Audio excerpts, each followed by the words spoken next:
January 21st, 1984. That was 35 years ago. I was just a young man of 24 years old back in those days. I was living in Southern Oregon and went to visit my mother in Jacksonville, Oregon. Late 85, early 86, somewhere around there. Her little house there outside of Jacksonville. While I was there, she had a couple of Reader's Digests that I picked up and started reading both of these. And I was very intrigued in two stories in each one of these Reader's Digests from 1985. The first story was Sean Marcy. He died, he's a young man about my age, and he died from cancer caused by chewing tobacco. Well, I actually had experimented with chewing tobacco, and so this story really hit home for me. I was very sad to see what this cancer did to him, and he ultimately died from it. Very sad. The next story was the one that really intrigued me and piqued my interest, really touched my heart, and that's Drinking and Dying on America's Highways.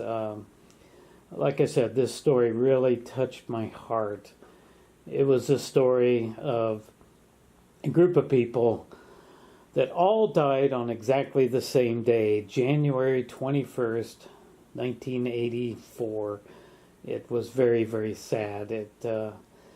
These are all the deaths that happened on that particular day involving alcohol. All these people died due to alcohol-related driving accidents, and it was very, very sad across the United States. One of them was actually less than 160 miles from where I lived. The story told of each one of those people in chronological order as these accidents happened and they were killed. It gives some information about them. Many of them shared pictures of them. And it just really, really touched my heart that all these people died on the same day. I've never been able to forget about this Reader's Digest story. I've read it numerous times over the years, and I just kind of want to put it out there for everybody. It very, very much touched my heart. Very, very sad. Drinking and driving is a very bad thing to do. I am guilty of it. I've done it in the past.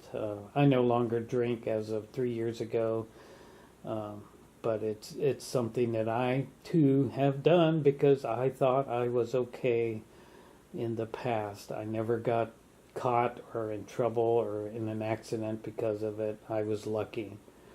I actually at some point bought numerous copies of both of these stories. I wrote a letter to them and they sent me numerous copies of it, which I still have. It's just a very interesting and intriguing story.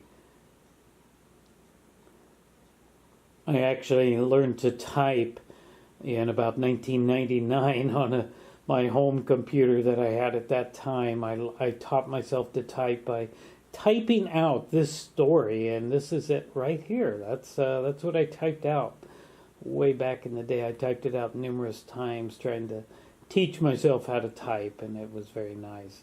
One of the stories that touched me the most was the story of Jacqueline Hashi down in Riverside, California. I've never been able to stop thinking about her. I also discovered on Find a Grave, and I have an account there where numerous of these people are on there. I was very shocked and surprised about that. So I put together a sort of a memorial for all of them that I could find. The one that I wasn't on there that I actually created myself was the memorial for Jacqueline Hashi. I was able to actually Google and find quite a bit of information about her. The actual the report here that you see of the accident, and I guess that's her obituary as well.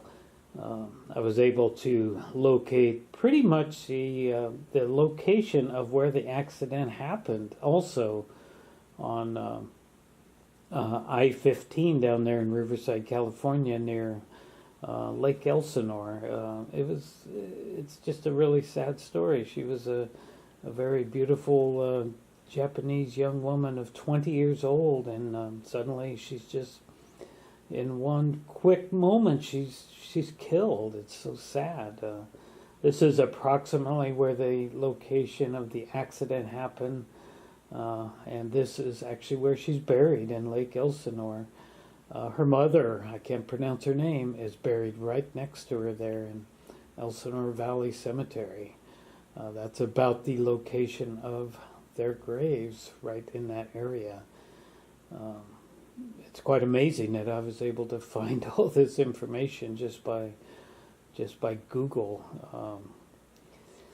Anyway, I think about Jacqueline quite a lot, and wish I had known her. She reminds me very much of somebody that I went to school with. Here's another one, Stephen Throckmorton. I was actually contacted by one of Stephen Throckmorton's daughters who saw the article on a webpage I'd published somewhere, I forget, and she actually wanted to know what I knew about her dad, and I told her and the story. And now one of his other kids has actually commented on the Find a Grave memorial that is for him. I didn't create that one, that somebody else had. These are, I can't pronounce their name either. A couple of brothers that were killed with this fella here, Bobby Bolin. On that day, they were all in the same car, killed because of alcohol and driving.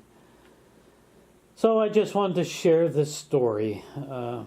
It seems like it's almost forgotten now. These people all were living and had lives, and it's just really, really sad that they're all gone now. The stories really touch my heart to this day. When I reread this, I think, man, that was 35 years ago, and these people were just basically stopped right in their tracks. They had lives, and they were doing things, and they had plans and all this, and that's just all gone now. Sadly, unfortunately, it continues on in this country.